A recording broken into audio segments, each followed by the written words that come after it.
Hello my dear students, welcome to target on engineers. प्यारे बच्चों, मेरा नाम है जीडी पांडे और आप लोग पढ़ रहे हैं थर्मोडायनामिक्स।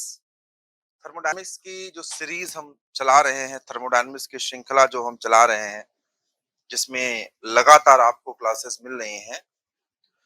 और इस क्लासेस में आज हम लोग जिस टॉपिक पे बात करने वाले हैं, आज हम लोग जिस कॉन्सेप्ट पे बात करने वाले हैं, उस कॉन्सेप्ट का नाम है pure substance. We want to discuss about pure substance. बच्चों, मैं आपको बता दूं कि मैं आपको प्योर सब्सटेंस के बारे में डिटेल एक चैप्टर पढ़ाऊंगा पूरा। ठीक है ना, एक चैप्टर ही पढ़ाऊंगा आपको, चैप्टर नंबर 9 होगा शायद, प्रॉपर्टीज ऑफ प्योर सब्सटेंस। वहीं पर प्योर सब्सटेंस की डिटेलिंग होगी और बहुत डिटेल में प्योर सब्सटेंस के सारे कॉन्सेप्ट को जानेंगे, बहुत अच्छे से सीखेंगे। थोड़ा सा प्योर सब्सटेंस के बारे में अभी हम जानने की इच्छा रखते हैं। कारण क्या है कि प्योर सब्सटेंस पे, इस पे भी एक दो सवाल कभी कभार किसी जेई और एग्जाम में बन जाते हैं। तो यहां से जस्ट ये सीखने का प्रयास करेंगे कि प्योर सब्सटेंस होता क्या है, किसी सब्सटेंस के प्योर सब्सटेंस होने की शर्तें क्या हैं, और साथ ही साथ ये जानने का प्रयास करेंगे कि कोई एक दो तीन एग्जाम्पल ऐसे ले लें जिसको हम कह सकें कि ये प्योर सब्सटेंस है। जैसे हम लोग पढ़ते हैं ना, मटेरियल साइंस में मेटल्स हैं, नॉन मेटल्स हैं, तो हमारे पास एग्जाम्पल होते हैं ना कि ये मेटल है, ये नॉन मेटल है।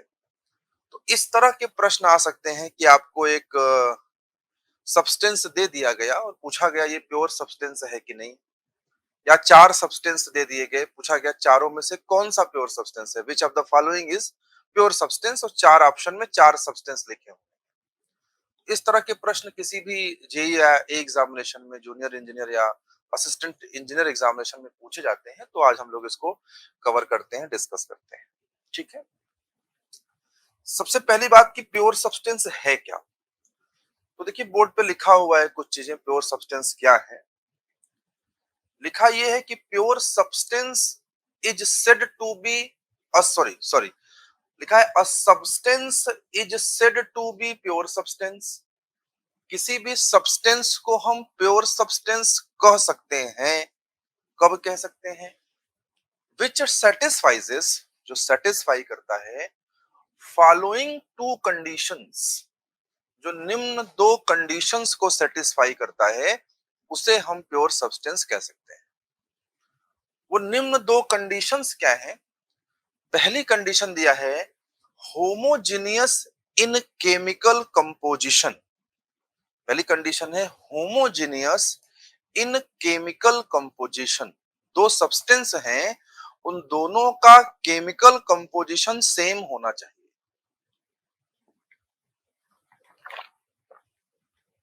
दो सब्सटेंस हैं, उन दोनों सब्सटेंस का केमिकल कंपोजिशन सेम होना चाहिए, होमोजीनियस, एक समान होना चाहिए। अभी आपको आगे समझना यह रहेगा कि केमिकल कंपोजिशन का मतलब क्या है एक्चुअल। फिर एक शर्त और है, दूसरी शर्त है कि होमोजीनियस इन केमिकल एग्रीगेशन। और ये दोनों शर्तें आपको एक साथ फॉलो होनी चाहिए। अगर ये दोनों शर्तें आपके साथ एक साथ फॉलो नहीं हुई तो उस सब्सटेंस को आप प्योर सब्सटेंस नहीं कह पाएंगे, ये भी जान लीजिए। यानी आपका जो प्योर सब्सटेंस है उसमें दो शर्तें एक साथ एग्जिस्ट करनी चाहिए, दो शर्तें एक साथ फॉलो होनी चाहिए। और वो दोनों शर्तें कौन सी हैं? पहली शर्त है होमोजीनियस, मतलब एक समान, इन केमिकल कंपोजिशन, केमिकल कंपोजिशन में एक समानता, एक रूपता होनी चाहिए। और दूसरी चीज है होमोजीनियस इन केमिकल एग्रीगेशन, और केमिकल एग्रीगेशन में भी एक समानता या एक रूपता होनी चाहिए। अब मैं जरा केमिकल कंपोजिशन पे बात करूंगा और मैं जरा एक केमिकल एग्रीगेशन पे बात करूंगा। लेकिन एक बेसिक एग्जांपल लेकर के मैं आपको जरा समझा दूं कि असल में केमिकल कंपोजिशन से हमारा तात्पर्य क्या है और केमिकल एग्रीगेशन से हमारा तात्पर्य क्या है। देखिए, केमिकल कंपोजिशन और केमिकल एग्रीगेशन को समझने के लिए एक बेसिक एग्जांपल अगर मैं ले लूं कि मान लीजिए यहाँ पर एक बॉय है, दिस इज अ बॉय, और मान लीजिए यहाँ पर एक गर्ल है, गर्ल, और यहाँ पे एक दूसरा बॉय है, और यहाँ पर एक दूसरी गर्ल है।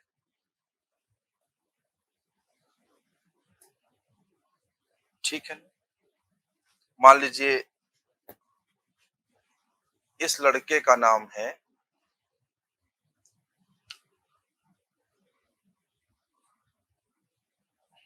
सुशील, और लड़की का नाम है सुशीला। ठीक है ना? और यहाँ पर जो लड़का है उसका नाम मान लीजिए रमेश है, और लड़की का नाम मान लीजिए कुछ भी है, एक्स वाई जेड, बबीता है मान लीजिए, बबीता सबिता कुछ भी है। अब यहाँ आप कॉन्सेप्ट को समझिएगा। अब यहाँ हमें ये चेक करना है, यहाँ हमें ये समझना है कि यहाँ पर केमिकल एग्रीगेशन मिल रहा है या नहीं, और केमिकल कंपोजिशन मिल रहा है या नहीं। देखिए, सबसे पहले चेक करेंगे chemical composition. Chemical composition check करने का मतलब क्या है समझिएगा। केमिकल कंपोजिशन चेक करने का मतलब क्या है समझिएगा। देखिए, इस कंटेनर में या इस बॉक्स में आप कह लीजिए, इस कमरे में आप कह लीजिए, एक बॉय है, एक गर्ल है, और इस कमरे में भी एक बॉय है, एक गर्ल है। तो दोनों का केमिकल कंपोजिशन तो सेम है। भाई, बॉय के जो गुण होते हैं वो यहाँ पर हैं, गर्ल के जो गुण होते हैं वो यहाँ पे हैं। सिमिलरली जो बॉय के गुण होते हैं वो यहाँ पे हैं, जो गर्ल के गुण होते हैं वो यहाँ पे। कंपोजिशन के मामले में दोनों सेम है। एक लड़का है तो एक लड़की है, एक लड़का है तो एक लड़की है, दोनों कंपोजिशन वाइज देखा जाए तो सेम है। दोनों कंपोजिशन वाइज देखा जाए तो सेम है, क्योंकि दोनों के देखो केमिकली, भाई जो लड़का है उसके जो रासायनिक गुणधर्म है वो अलग है, मान लो लड़की के अलग है, तो यहाँ भी तो लड़का लड़की ही है। अगर आप दूर से देखिए दोनों समान सिस्टम में लग रहे हैं, एक लड़का एक लड़की यहाँ है, एक लड़का एक लड़की यहाँ है। केमिकल कंपोजिशन की अगर हम बात करें तो दोनों का सेम है। यहाँ पे जो केमिकल कंपोजिशन है वही केमिकल कंपोजिशन आपको यहाँ पर भी दिख रहा है। अगर यहाँ पर दो लड़के होते, यहाँ बॉय और बॉय होते, यहाँ बॉय और गर्ल रहता, तो हम कहते कि केमिकल कंपोजिशन सेम नहीं है। बात को समझिएगा। यहाँ हम कह रहे हैं कि केमिकल कंपोजिशन सेम है। पहली शर्त देखो, दो शर्तें लगा रहे हैं ना, दो शर्तें लगा रहे हैं किसी चीज के प्योर सब्सटेंस होने में। तो पहली शर्त जो है वो है केमिकल कंपोजिशन। तो क्या इन दोनों में केमिकल कंपोजिशन आपको मिल रहा है? हाँ जी, मिल रहा है। अगर आपसे कोई पूछे क्या इन दोनों में आपको केमिकल कंपोजिशन मिल रहा है, हाँ जी बिल्कुल मिल रहा है। यहाँ भी एक लड़का लड़की है, यहाँ भी एक लड़का लड़की है। अगर यहाँ लड़का लड़का रहता और यहाँ लड़का लड़की रहता तो केमिकल कंपोजिशन ना मिलता। बात समझ पा रहे हैं? अगर यहाँ दो लड़कियां रहती, वहां दो लड़के रहते, तब भी केमिकल कंपोजिशन ना मिलता। यहाँ इस पूरे सिस्टम में सिर्फ लड़कियां लड़कियां हैं, इस पूरे सिस्टम में सिर्फ लड़के लड़के हैं, तो भी केमिकल कंपोजिशन ना मिलता। इस पूरे सिस्टम में दो लड़के हैं, इस पूरे सिस्टम में दो लड़कियां हैं, तब भी केमिकल कंपोजिशन ना मिलता। लेकिन केमिकल कंपोजिशन यहाँ मिल रहा है क्योंकि यहाँ पर इन दोनों के में भी एक लड़का एक लड़की है, यहाँ पर भी एक लड़का एक लड़की। तो केमिकल कंपोजिशन का मतलब है कि उसके कॉन्स्टिट्यूएंट्स कैसे हैं, कौन से एलिमेंट्स हैं, कौन से एलिमेंट्स हैं, तत्व कौन से हैं। आप हमेशा तत्वों की सहायता से, एलिमेंट्स की सहायता से, उसकी कंस्टिट्यूएंट्स की सहायता से चेक करेंगे कि विच इज प्योर सब्सटेंस में, which is which have chemical composition and which do not have chemical composition. जैसे अगर यहां मैं आपको बोल दूं कि बताइए ये दोनों केमिकल कंपोजिशन में है कि नहीं, बिल्कुल है। यहां भी लड़का लड़की है, यहां भी लड़का लड़की। अब केमिकल एग्रीगेशन की अगर मैं बात करूं तो जरा उसको समझिएगा, लोग उसी को नहीं समझ पाते हैं और कंफ्यूज रहते हैं। अगर मैं केमिकल एग्रीगेशन की बात करूं, अगर मैं केमिकल एग्रीगेशन की बात करूं, अगर मैं केमिकल एग्रीगेशन की बात करूं तो इसको समझिएगा। केमिकल एग्रीगेशन का मतलब है कि जो दो लोग हैं उनके बीच बॉन्डिंग कैसी है, उनके बीच का रिलेशन कैसा है, उनका रिश्ता कैसा है। सही शब्दों में कहें तो बॉन्डिंग एक अच्छा वर्ड होगा हमें यूज करने के लिए। जो दो लोग हैं उनके बीच की बॉन्डिंग क्या है, उनके बीच का रिलेशन क्या है, इससे डिफाइन होगा chemical composition, sorry chemical aggregation. अब देखो यहां लड़का लड़की तो है, लेकिन हो सकता है, ऐसा हो सकता है कि ये दोनों ब्रदर सिस्टर हों, ऐसा हो सकता है कि ये दोनों ब्रदर सिस्टर हों, और यहां ऐसा हो सकता है, यहां ऐसा हो सकता है कि ये दोनों ब्रदर सिस्टर ना हो, ये दोनों हस्बैंड वाइफ हो। अब आप देखिए, केमिकल कंपोजिशन तो मिल रहा था दोनों जगह ना, लेकिन एग्रीगेशन नहीं मिला। ये ब्रदर सिस्टर हैं और ये कौन से हैं, हस्बैंड वाइफ हैं। एग्रीगेशन एकदम अलग हो गया, दोनों के बीच का रिश्ता एकदम अलग हो गया। और अगर ऐसा है कि यहाँ ब्रदर सिस्टर हैं, यहाँ पर हस्बैंड वाइफ हैं, तो इनको हम प्योर सब्सटेंस नहीं कहेंगे। उनके बीच का रिश्ता भी सेम होना चाहिए, तब जाकर के केमिकल एग्रीगेशन प्राप्त होता है। और जब तक केमिकल कंपोजिशन और केमिकल एग्रीगेशन दोनों एक साथ नहीं मिलेगा, तब तक उस सब्सटेंस को कभी भी हम प्योर सब्सटेंस नहीं। तो प्योर सब्सटेंस होने की शर्त क्या है कि इन दोनों के केमिकल एलिमेंट्स भी सेम होने चाहिए, और साथ ही साथ उनके बीच का जो रिलेशन है, जो बॉन्डिंग है, वो भी सेम होना चाहिए। अब देखिए यहाँ पे दोनों लड़का लड़की हैं, लेकिन दोनों की बॉन्डिंग अलग अलग भी हो सकती है। ये गर्लफ्रेंड बॉयफ्रेंड हो सकते हैं, ये हस्बैंड वाइफ हो सकते हैं, ये ब्रदर सिस्टर हो सकते हैं, ये माँ बेटे हो सकते हैं। ये जो बदल रहा है ना, माँ बेटे होना, गर्लफ्रेंड बॉयफ्रेंड होना, ब्रदर सिस्टर होना, ये केमिकल एग्रीगेशन है। केमिकल एग्रीगेशन हमें बताता है what is the bonding, what is the relationship between two people, between two elements. Basic बात हमने समझा दी है। एग्जाम्पल लेंगे तो और आपको समझ में आएगा। चलिए एग्जाम्पल लेते हैं। To understand the concept of pure substance consider some example, consider the following cases. कुछ केसेस लेते हैं और केसेस की सहायता से जानने का प्रयास करते हैं। जैसे केस 1 में देखिए लिखा है, आप ध्यान दीजिए, स्टीम और वाटर। केस 1 में लिखा है स्टीम और वाटर। अब बताइए भाई, स्टीम और वाटर में क्या है, स्टीम और वाटर प्योर सब्सटेंस है कि नहीं। स्टीम और वाटर में केमिकल होमोजेनिटी भी पाई जा रही है, केमिकल कंपोजिशन की होमोजेनिटी भी है। जैसा स्टीम आपका है, जो स्टीम का केमिकल कंपोजिशन है, वही केमिकल कंपोजिशन वाटर का भी है। तो इससे पहली वाली कंडीशन भी सेटिस्फाई हो गई, केमिकल होमो केमिकल कंपोजिशन वाली। और स्टीम और वाटर के बीच के जो पार्टिकल है ना, उनके बीच की बॉन्डिंग भी सेम टू सेम है। तो आपकी केमिकल एग्रीगेशन वाली सेकंड कंडीशन भी फॉलो हो गई। तो अगर किसी बॉक्स में स्टीम और वाटर है, तो इसको आप कह सकते हो कि ये प्योर सब्सटेंस है, ये प्योर सब्सटेंस है। यानी कंडीशन 1 भी सेटिस्फाई कर गई और कंडीशन 2 भी सेटिस्फाई कर गई। कंडीशन 1 क्या है, देखिए ऑलरेडी हमने बता रखा है आपको।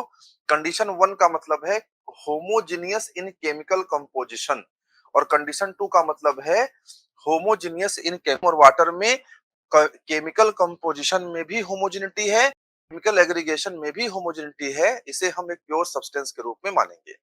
अब एग्जांपल में आपसे पूछ सकता है ना कि बताइए steam plus water pure substance है कि नहीं है, बता दीजिएगा 100% है। ठीक है, आगे बढ़ते हैं, किसी अदर एग्जांपल को लेते हैं। केस 2, ये देखिए केस 2, थोड़ा जूम करो ध्यान से देखिए। केस 2, केस 2 देखिए।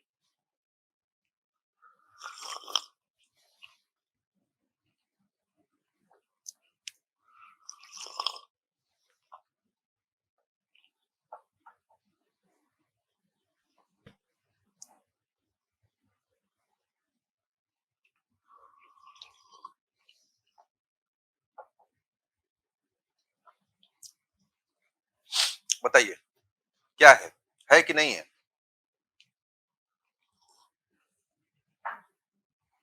अब देखिए यहां पर H2O है, सॉरी, ऊपर है H2 प्लस O। देखिए H2 प्लस O, यहां है H2 प्लस O, और देखिए यहां क्या है, H2O। मजेदार बात पकड़िएगा, यहां पर अगर आप रेशियो देखिए तो दो हाइड्रोजन है, एक ऑक्सीजन है, 2:1 का रेशियो है। यहां पर भी अगर आप रेशियो देखिए तो दो हाइड्रोजन है और एक ऑक्सीजन है, 2:1 का रेशियो है। तो यहां केमिकल कंपोजिशन तो है, पहली वाली शर्त फॉलो हो रही है, लिखा भी है condition one satisfied, condition one satisfied, condition one satisfy हो रहा है। कंडीशन वन सेटिस्फाई होने का मतलब है कि केमिकल होमोजेनियस इन केमिकल कंपोजिशन तो है। इसका मतलब है कि होमोजेनियस इन केमिकल कंपोजिशन तो है, होमोजेनियस इन केमिकल कंपोजिशन तो है। यहां भी 2:1 है, यहां भी 2:1 है, सेम एलिमेंट्स हैं, वहां भी H2 है और O है, वहां भी H2 और O है, दोनों सेम एलिमेंट्स हैं। कंडीशन वन तो सेटिस्फाई हो रही है, लेकिन आपको मैंने बताया कि प्योर सब्सटेंस तब तक नहीं होगा जब तक कि दोनों कंडीशन एक साथ सेटिस्फाई नहीं होगी। यहां केमिकल एग्रीगेशन नहीं है, यहां केमिकल एग्रीगेशन नहीं है। केमिकल एग्रीगेशन क्यों नहीं है? क्योंकि देखिए यहां पर H2 और O के बीच की जो बॉन्डिंग है, जो रिश्ता है, और यहां H2O के बीच की जो बॉन्डिंग है वो अलग अलग है। ये H2O मिलके पानी बना रहा है, लेकिन ये H2 अलग है, O अलग है। इस इन दोनों की बॉन्डिंग और इन दोनों की बॉन्डिंग में अंतर है।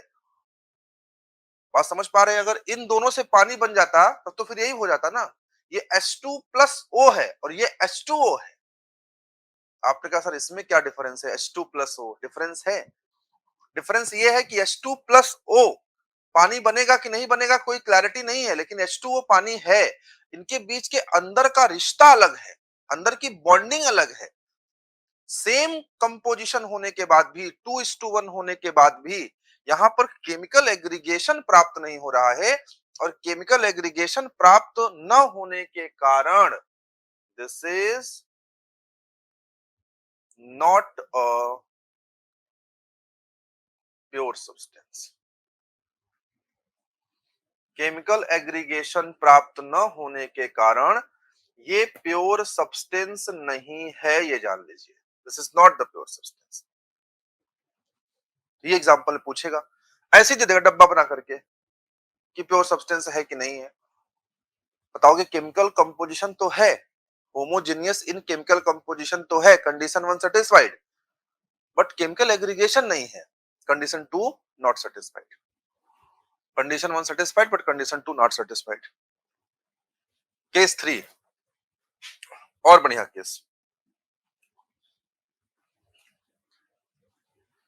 केस 3 क्या कह रहा है, एक डब्बे में H2 प्लस O2 है और एक डब्बे में H2O है। ध्यान से देखिए जरा, एक डब्बे में H2 प्लस O2 है और दूसरे में H2O है। अब यहां पे बताइए, यहां पे क्या केमिकल कंपोजिशन सेटिस्फाई हो रहा है? देखिए H2 प्लस O2 है, यहां H2O है। देखिए अब रेशियो भी बदल गए, अब यहां पे रेशियो भी बदल गया। यहां पर रेशियो भी बदल गया। H2O में देखिए क्या रेशियो है। H2O में क्या है, 2H2 है तो 1O है। यहां 2H2 है तो 2O है। आप देख रहे हैं केमिकल कंपोजिशन भी, यहां रेशियो भी बदल गया। यहां 2H2 है तो एक ही ऑक्सीजन है। यहां 2H2 है तो 2 ऑक्सीजन है। तो कंडीशन 1 केमिकल कंपोजिशन भी सेटिस्फाइड नहीं है। और क्या दोनों के बीच की बॉन्डिंग सेम टू सेम है? बिल्कुल सेम नहीं है। H2 प्लस O2 और ये H2O दोनों अलग अलग हैं। तो केमिकल एग्रीगेशन भी सेम नहीं है। अर्थात न तो यहाँ पर केमिकल कंपोजिशन सेम है, न तो यहाँ पर केमिकल एग्रीगेशन सेम है। अर्थात condition 1 condition 2 both are not justified. अर्थात ये भी pure substance, this is not pure substance.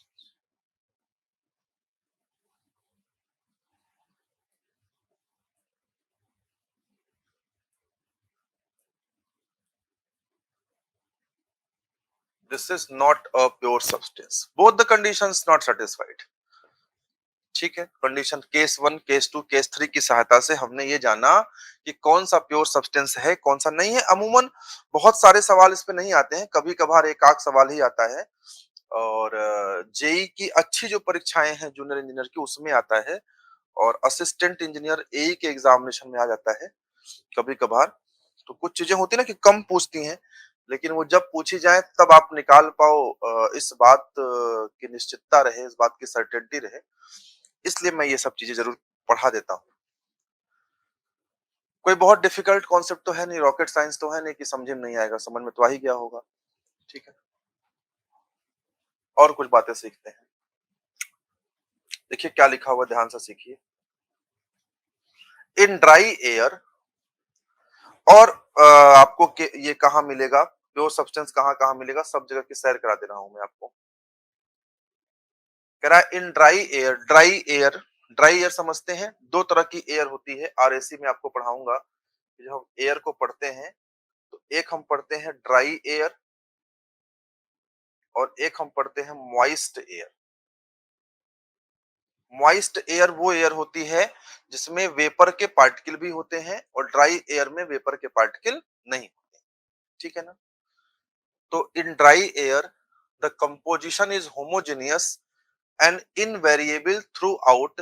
Hence, dry air is taken as pure substance.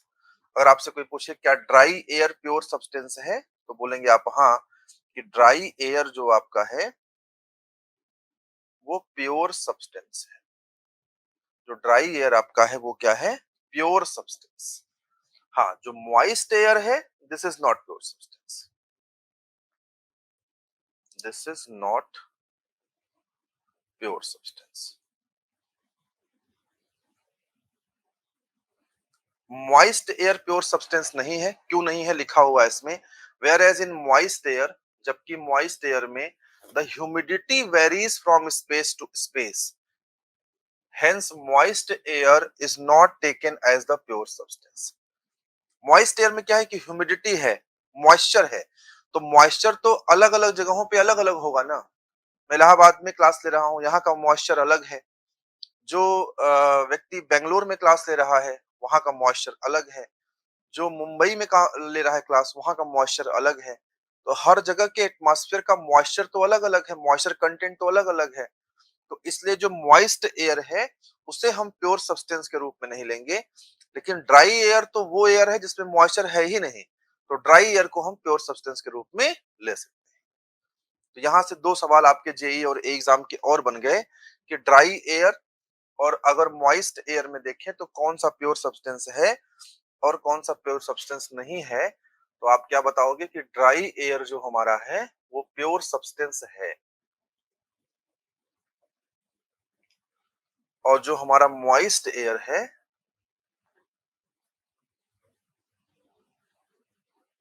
जो हमारा मॉइस्ट एयर है, it is not a pure substance.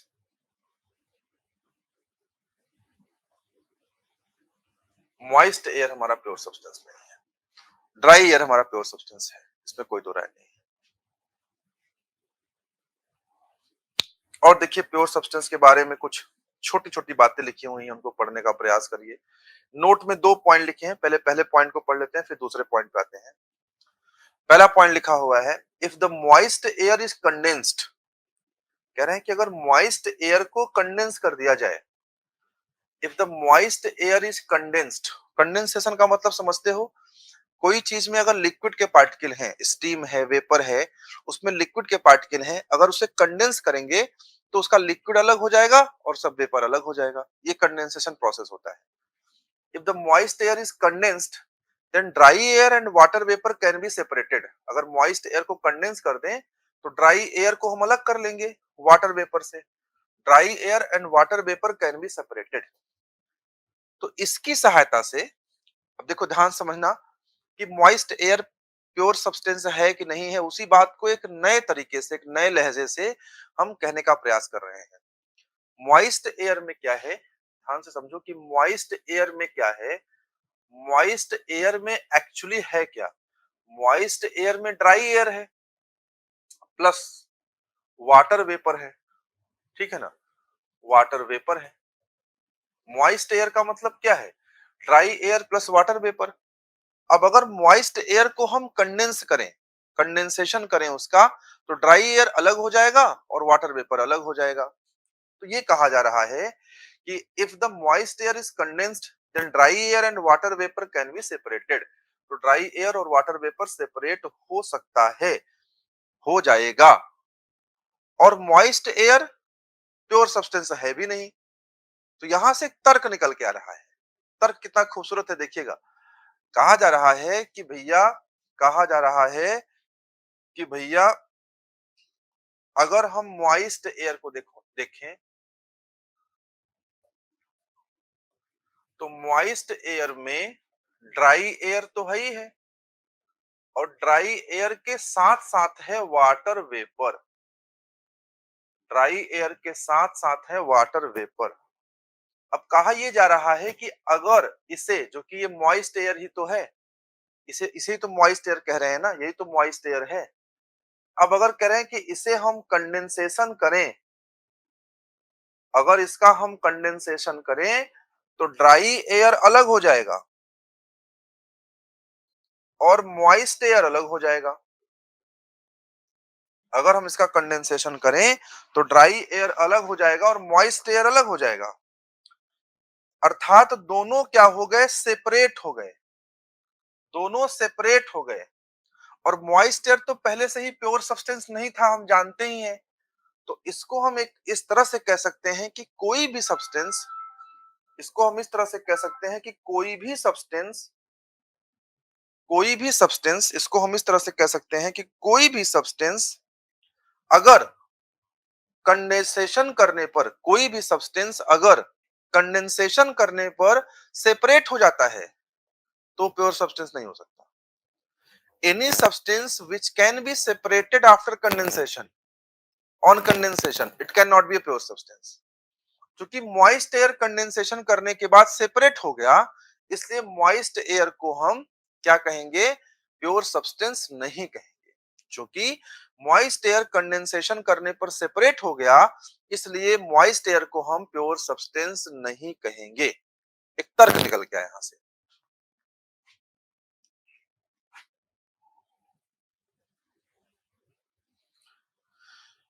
तो देखिए इन्होंने लिखा है ना कि it can be said that, ऐसा कहा जा सकता है कि substance which can be separated on condensation are not pure substance. कोई भी सब्सटेंस है, अगर आपने कंडेंसेशन किया, उसको सेपरेट कर लिया आपने, तो फिर वो प्योर सब्सटेंस नहीं है। ड्राई एयर में कंडेंसेशन नहीं संभव है, कंडेंसेशन तो वहां होगा जहां वाटर पार्टिकल होगा ना।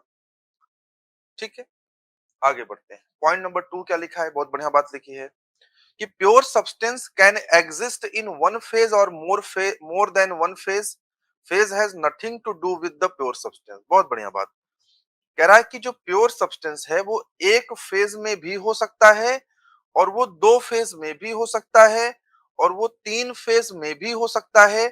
फेज का प्योर सब्सटेंस के होने न होने से कोई लेना देना नहीं है, साफ साफ सी बात है। क्या प्योर सब्सटेंस एक फेज का हो सकता है? हो सकता है। जैसे मान लीजिए वाटर है और मान लीजिए O2 है। अब बताइए O2 गैस भरी हुई है, फेज कितना है? 1 है। गैसियस फेज है, केवल गैसियस फेज है, only gaseous phase, only gaseous phase. Phase 1 है। क्या ये प्योर सब्सटेंस है? बिल्कुल है। क्या ये प्योर सब्सटेंस है? बिल्कुल है। कहीं पर फेज 2 हो, कहीं पर फेज 2 हो, यही यही मैं कर देता हूं। कहीं पर फेज 2 हो, जैसे यहां स्टीम भी ले लिया प्लस यहां वाटर भी ले लिया। अब बताइए यहां स्टीम भी है, यहां वाटर भी है, यहां कितने फेज हैं? 2 फेज है। ये गैसियस फेज में है, स्टीम आपका वेपर फेज या गैसियस फेज है, और वाटर आपका लिक्विड फेज है। दो अलग अलग फेज हैं, दो अलग अलग फेज हैं, लेकिन क्या ये प्योर सब्सटेंस नहीं है? ये भी प्योर सब्सटेंस है। बात समझ में आया ना? स्टीम और वाटर प्योर सब्सटेंस है, समझाए तो थे थोड़ी देर पहले ही, क्योंकि इसमें केमिकल कंपोजिशन भी सेम है। केस 1 याद करिए आज की ही क्लास का, केमिकल कंपोजिशन भी सेम है, केमिकल एग्रीगेशन भी सेम है। इसी तरह से ना अगर हम ये ले लें, आइस ले लें, वाटर ले लें, स्टीम ले लें। अब यहां देखिए, यहां पे फेज कितने हो गए? यहां 3 फेजेस हैं। फेज 3 हो गया ना। आइस का फेज सॉलिड हो गया, वाटर का फेज लिक्विड है, और स्टीम का फेज गैसियस है। तीन तीन फेजेस है। तो क्या ये प्योर सब्सटेंस नहीं है? ये भी प्योर सब्सटेंस है। प्योर सब्सटेंस होने की दो शर्तें हैं, होमोजीनियस केमिकल कंपोजिशन और homogeneous chemical aggregation. Pure substance होने का फेज से कोई लेना देना दूर दूर तक नहीं है। फेज 1 हो सकता है, 2 हो सकता है, 3 हो सकता है। Phase has nothing to do with the pure substance. एक फेज वाला भी प्योर सब्सटेंस हो सकता है, 2 फेज वाला भी प्योर सब्सटेंस हो सकता है, 3 फेज वाला भी प्योर सब्सटेंस हो सकता है। ठीक है, तो ये भी एग्जाम में क्वेश्चन बन सकता है, तो मैंने आपको करवा दिया। ये क्वेश्चन भी आप समझ लीजिए तो अच्छी बात है। ठीक है, तो यहां से हमने प्योर सब्सटेंस के बारे में छोटी मोटी मगर कई सारी चीजों को सीख लिया। ये भी देखिए प्योर सब्सटेंस की ही चीजें लिखी हुई है, वही एग्जाम्पल जो मैंने आपको समझाया वही वाला एग्जाम्पल है। ठीक है, आई होप कि आपको प्योर सब्सटेंस समझ में आ गया होगा। प्योर सब्सटेंस के बारे में हम बहुत डिटेल पढ़ेंगे। प्रॉपर्टीज ऑफ प्योर सब्सटेंस नाम से पूरा एक चैप्टर ही आपको पढ़ाएंगे। बट आशा करते हैं, उम्मीद करते हैं कि अभी जितना पढ़ाया है उतना आपको समझ में आ गया होगा। अब इस क्लास में एक छोटी सी चीज हमें और सीखना है। एक नया कॉन्सेप्ट हम पढ़ने जा रहे हैं आज की क्लास में, और आज की क्लास में जिस कॉन्सेप्ट को हम पढ़ने जा रहे हैं उस कॉन्सेप्ट का नाम है गिब्स फेज रूल। क्या नाम है? Gibbs phase rule. क्या होता है गिब्स फेज रूल?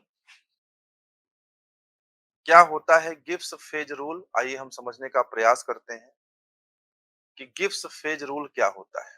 ये आपके सामने है, लिखा है गिब्स फेज रूल। ये है Gibbs phase rule. Gibbs phase rule क्या कहता है? कह रहा है according to Gibbs phase rule, Gibbs phase rule के अनुसार P प्लस एफ बराबर C+2। क्या लिखा हुआ है? P प्लस एफ बराबर C+2। गिब्स फेज रूल के अकॉर्डिंग P प्लस एफ बराबर C+2। ठीक है ना? क्या लिखा हुआ है? P प्लस एफ बराबर, इसमें जो ये ऊपर लिख गया है ना आइडियल गैस इक्वेशन, ये गलती से लिख गया है। ये इसका पार्ट नहीं है, वो गलती से हमारे ऑपरेटर साहब की मिस्टेक है कि वो इसको गायब नहीं करे, तो मैं गायब कर दे रहा हूं। आप ये मत समझिएगा कि गिब्स फेज रूल का आइडियल गैस इक्वेशन से कोई विशेष रिलेशन है, कोई लेना देना नहीं है।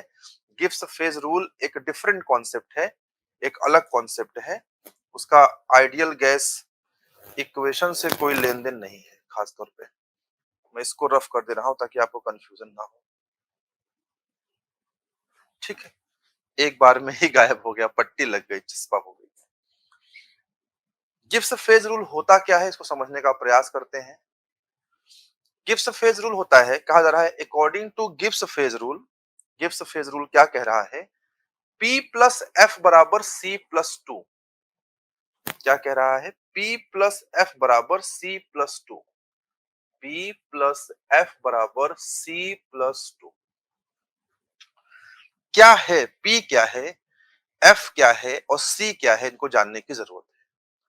P है नंबर ऑफ फेज, किसी सिस्टम में कितने फेज हैं। जैसे किसी सिस्टम में ऑक्सीजन है तो वहां फेज की वैल्यू एक हो गई। किसी सिस्टम में ऑक्सीजन भी है और किसी सिस्टम में कुछ और है तो फेज की वैल्यू दो हो गई। कहीं पर स्टीम और वाटर भरा हुआ है तो फेज की वैल्यू दो हो गई। गैसियस फेज भी है, लिक्विड फेज भी है। तो फेज है P। F है आपका डिग्री ऑफ फ्रीडम। F है डिग्री ऑफ फ्रीडम, और डिग्री ऑफ फ्रीडम का नाम होता है minimum number of independent intrinsic या intensive variable required to fix the state. किसी स्टेट को पढ़ने के लिए, जानने के लिए, फिक्स करने के लिए, एक जगह स्थापित करने के लिए जितने इंडिपेंडेंट वेरिएबल की आवश्यकता होती है उसे ही डिग्री ऑफ फ्रीडम। और सी है नंबर ऑफ कंपोनेंट्स या नंबर ऑफ कॉन्स्टिट्यूएंट्स, कितने कॉन्स्टिट्यूएंट्स ने पार्टिसिपेट किया है, कितने कंपोनेंट्स ने पार्टिसिपेट किया है, ये सी है। तो पहली बात तो एग्जामिनेशन में आपसे गिब्स फेज रूल पूछा जा सकता है। एक बार मैं स्क्रीन से हट जा रहा हूं, आप इस फार्मूले को ध्यान से देख लीजिए, क्योंकि ये फार्मूला डायरेक्ट आपको एग्जाम में पूछ सकता है। तो इस फार्मूले के लिए आप तैयार रहिए कि फार्मूला आपको जबान पे रटा होना चाहिए। फिर उसके बाद जो है मैं इसको करवाता हूं आगे कि क्या अदर क्वेश्चन एग्जाम में से आ सकते हैं। पहला तो फार्मूला ही पूछ सकता है कि P प्लस एफ बराबर C plus two. Gibbs phase rule दे दिया, ऐसे क्वेश्चन पूछ लिया। Gibbs phase rule P plus F बराबर सी प्लस टू। बी दे दिया P माइनस एफ बराबर सी प्लस टू। सी दे दिया P इंटू एफ बराबर सी प्लस टू। डी दे दिया P बाई एफ बराबर सी बाई टू। कुछ भी दे दिया। किस रूल को आप गिब्स फेज रूल कहते हैं, तो आप ए पार्ट को टिक करेंगे। तो सवाल ऐसे भी पूछ सकता है।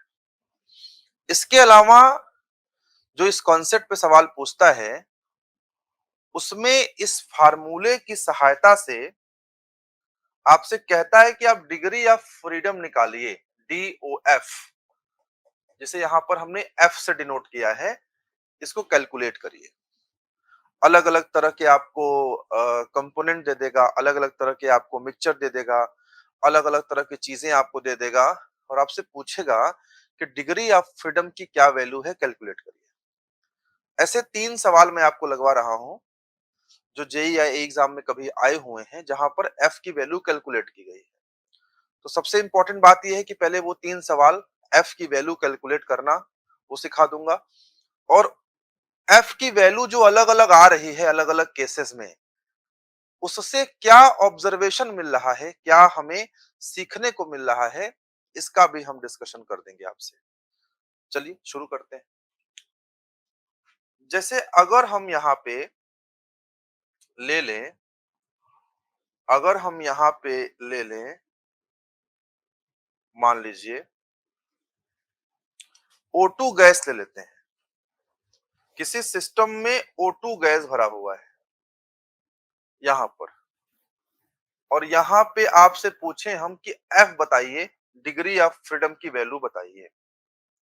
तो आप डिग्री ऑफ फ्रीडम की वैल्यू बता सकते हैं, बिल्कुल बता सकते हैं। आप कहेंगे applying Gibbs phase rule. Gibbs phase rule को अप्लाई किया जाए तो P प्लस एफ बराबर सी प्लस टू होगा। P की वैल्यू, फेज कितना है यहाँ, 1 है, गैसियस फेज है, केवल ऑक्सीजन है यहाँ पे।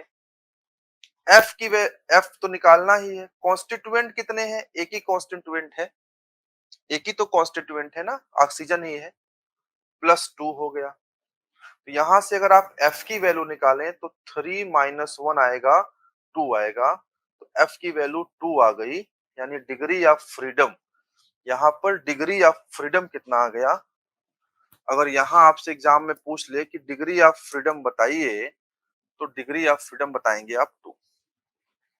देख लीजिए, एक बार स्क्रीन से मैं हट गया हूं, देख लीजिए कि पूरा समझ में आया कि नहीं। यहाँ डिग्री ऑफ फ्रीडम की वैल्यू कितनी आई, यहाँ डिग्री ऑफ फ्रीडम की वैल्यू आ गई 2। कितनी वैल्यू आ गई, 2। हर चीज को मिला लीजिए, समझ में आ रहा है कि नहीं।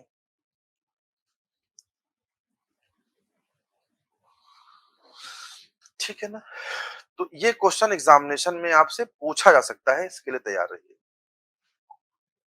एक और उदाहरण ले लेते हैं, मैंने इसमें लिख रखा है ऑलरेडी पीडीएफ में, तो कोई दिक्कत वाली बात नहीं है, यहीं से सीख लेते हैं। एक एग्जाम्पल हमने ले लिया जिसमें हम क्या कह रहे हैं, एक एग्जाम्पल हम ले लेते हैं जिसमें हम क्या कर रहे हैं, स्टीम और वाटर है। अब देखिए, जब स्टीम और वाटर है तो यहाँ पर ये स्टीम गैसियस फेज में है, वाटर लिक्विड फेज में है, तो P की वैल्यू 2 आ गई। P की वैल्यू कितनी आ गई, 2 आ गई। अच्छा, C की वैल्यू कितनी है, कंस्टिट्यूएंट कितना है। यार स्टीम क्या है, स्टीम वाटर ही तो है, वाटर को हीट करते हैं स्टीम बन जाता है, स्टीम को कंडेंस करिए फिर वाटर बन जाएगा। तो भले दो चीजें आपको दिख रही ना, ऑक्सीजन में एक कंस्टिट्यूएंट दिख रहा था, यहाँ आपको दो दिख रहा होगा कि स्टीम भी एक कंस्टिट्यूएंट है, वाटर भी एक कंस्टिट्यूएंट है, कंपोनेंट अलग अलग नहीं है, एवरीवेयर इज वाटर। तो सी की वैल्यू 1 लेंगे आप। बहुत सारे बच्चे यहाँ गलती करते हैं, सी की वैल्यू 2 ले लेते हैं, उनको लगता है कि स्टीम अलग है वाटर अलग है, नहीं, सी की वैल्यू आप 1 लेंगे। स्टीम वाटर दोनों वाटर ही तो है, वाटर को हीट करते हैं स्टीम बनता है, स्टीम को कंडेंस करते हैं वाटर बनता है। तो कंस्टिट्यूएंट 1 है। अब इसे गिब्स फेज रूल में रख दीजिए, 2 प्लस एफ बराबर 1 प्लस 2। पी प्लस एफ बराबर सी प्लस 2, यही होता है। पी की वैल्यू 2, एफ निकालना है, सी की वैल्यू 1 रखी, 2 है ही है, तो 2 प्लस 3 में से 1 जाएगा, तो एफ की वैल्यू यहां पर 1 प्राप्त हो गई।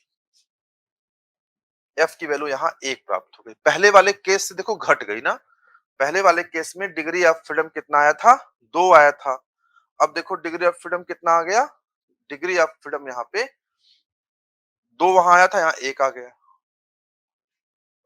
एक केस और ले लेते हैं, यहाँ देखो ये सॉलिड फॉर्म में है, यानी फेज अलग है, ये लिक्विड फॉर्म में है, ये फेज अलग है, ये गैसियस फॉर्म में है, ये फेज अलग है, तो फेज यहाँ पे 3 है। लेकिन फिर वही मामला है कि कंस्टिट्यूएंट अभी भी एक ही है, कंस्टिट्यूएंट दो नहीं है, कंस्टिट्यूएंट अभी भी क्या है, कंस्टिट्यूएंट अभी भी क्या है, कंस्टिट्यूएंट अभी भी एक ही है। भाई स्टीम है, वाटर है, आइस है, आइस को पिघलाओ वाटर बनेगा, वाटर गर्म करो स्टीम बनेगा, स्टीम को कंडेंस करो वाटर बनेगा, वाटर को फ्रीज कर दो आइस बन जाएगा। तो सी की वैल्यू अभी भी 1 है, आप पुट कर दीजिए किसमें, P प्लस एफ बराबर C प्लस 2। बताइए P की वैल्यू 3 है, F निकालना ही है, कंस्टिट्यूएंट एक ही है, तो F की वैल्यू यहां से 0 आ गई। F की वैल्यू यहां से क्या आ गई, 0 आ गई। कितना ब्यूटीफुल ऑब्जर्वेशन आपको मिल रहा है, अगर आप देखें तो कितना ब्यूटीफुल ऑब्जर्वेशन आपको मिल रहा है कि देखिए शुरुआत में F की वैल्यू 2 थी, बाद में F की वैल्यू 1 हुई, और लास्ट में F की वैल्यू 0 आ गई। यानी डिग्री ऑफ फ्रीडम घट रहा है। कैसे घट रहा है, जैसे जैसे फेज बढ़ रहा है वैसे वैसे डिग्री ऑफ फ्रीडम घट रहा है। अगर आप यहां पे देखिए तो यहाँ पे फेज की वैल्यू 1 था, फेज बढ़ा, केस 2 में फेज की वैल्यू 2 हुआ, केस 3 में फेज की वैल्यू 3 हुआ। यानी यहां से कंक्लूजन ड्रा होता है कि जैसे जैसे फेज इंक्रीज कर रहा है वैसे वैसे डिग्री ऑफ फ्रीडम डिक्रीज कर रहा है। As the phase is increasing the degree of freedom is decreasing. ये भी किसी एग्जाम में क्वेश्चन बन सकता है कि जब फेज इंक्रीज करता है तो डिग्री ऑफ फ्रीडम क्या होता है according to Gibbs phase rule. तो आप बता दीजिए कि जैसे जैसे फेज इंक्रीज करता है गिब्स फेज रूल के अनुसार डिग्री ऑफ फ्रीडम डिक्रीज करता है, फेज बढ़ता जाएगा और डिग्री ऑफ फ्रीडम घटता जाएगा। बात समझ में आ रहा है। तो ये कॉन्सेप्ट है।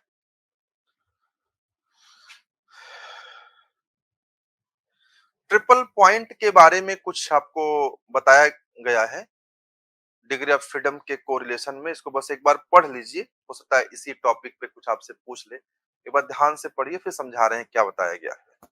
ध्यान से पढ़ लीजिए।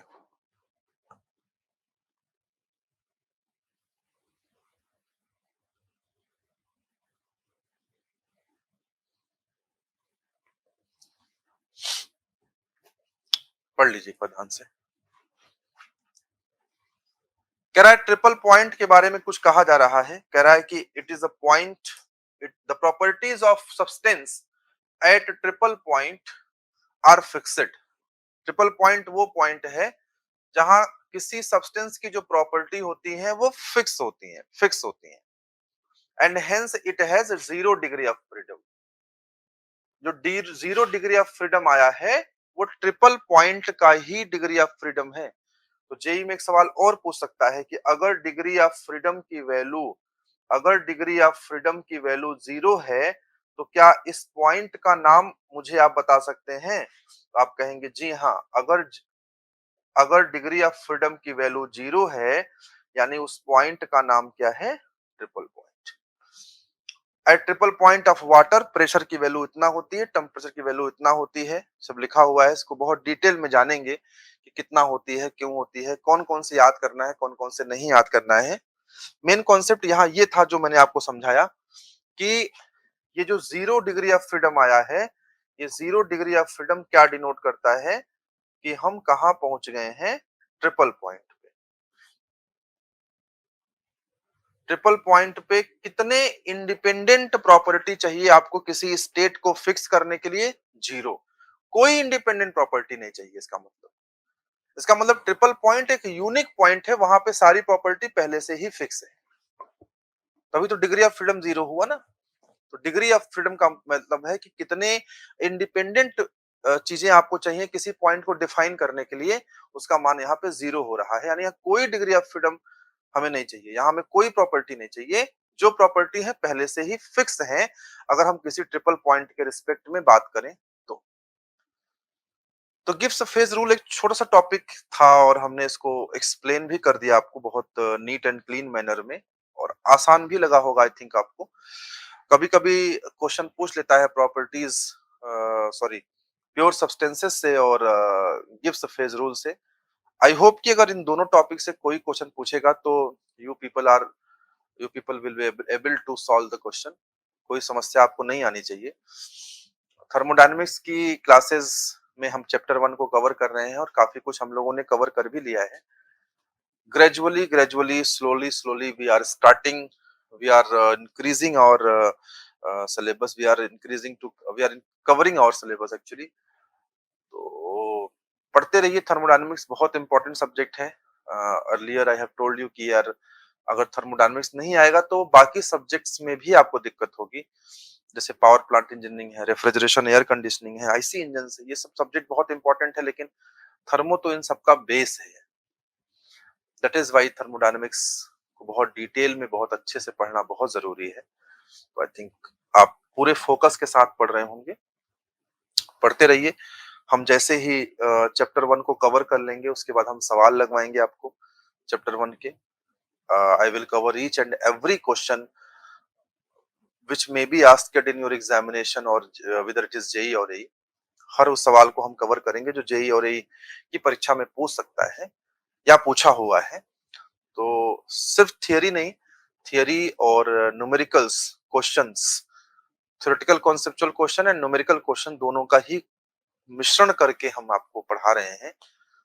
तो इस पढ़ाई के बाद ऐसा कुछ बचता नहीं है जो और पढ़ने की आवश्यकता है। इन क्लासेस के बाद ऐसा कुछ है नहीं जिसको आपको और अलग से पढ़ना पड़े, किसी बुक को फॉलो करना पड़े, ऐसा कुछ खास नहीं है। अगर आप पढ़ना चाहते हैं तो बुक्स वगैरह पढ़ लीजिए, लेकिन जितना मैं पढ़ा रहा हूँ वो सारे नोट्स फॉलो करिए। जितने मैं सवाल लगा रहा हूँ वो सारे सवाल लगाइए, उतने से आपकी प्रिपरेशन हो जाएगी, ऐसा मेरा दावा है। कुछ भी नहीं छोड़ रहा हूँ। I am covering each and everything. Thermodynamics जो मैं पढ़ा रहा हूँ आपको, ये दुनिया के कोई भी जेई का एग्जाम हो, कोई भी एई का एग्जाम हो, ये हर एग्जाम को कवर कर रहा है। तो इसमें डरने की बात नहीं है कि इससे फला एग्जाम निकलेगा कि नहीं निकलेगा, क्या सिलेबस पूरा पढ़ाया गया है। चाहे एसएससी जेई हो, चाहे आपका आरआरबी जेई हो, चाहे कोई पीएसयूज का एग्जामिनेशन हो, चाहे आपके स्टेट एई के एग्जामिनेशन हो, यूपी पीएससी एई का एग्जाम हो, एमपी पीएससी एई हो, बिहार पीएससी एई हो, दुनिया का मतलब भारत का कोई भी एई का एग्जाम हो, दुनिया का तो नहीं कह सकते, उसमें जो कुछ भी पूछा जाता है हमने सब कवर करते हुए हम चल रहे हैं। मिलते हैं अगली क्लास में तो कुछ नए कॉन्सेप्ट के साथ थर्मोडायनामिक्स को और एंजॉय करेंगे। आज के लिए इतना ही। Thank you so much. Bye bye.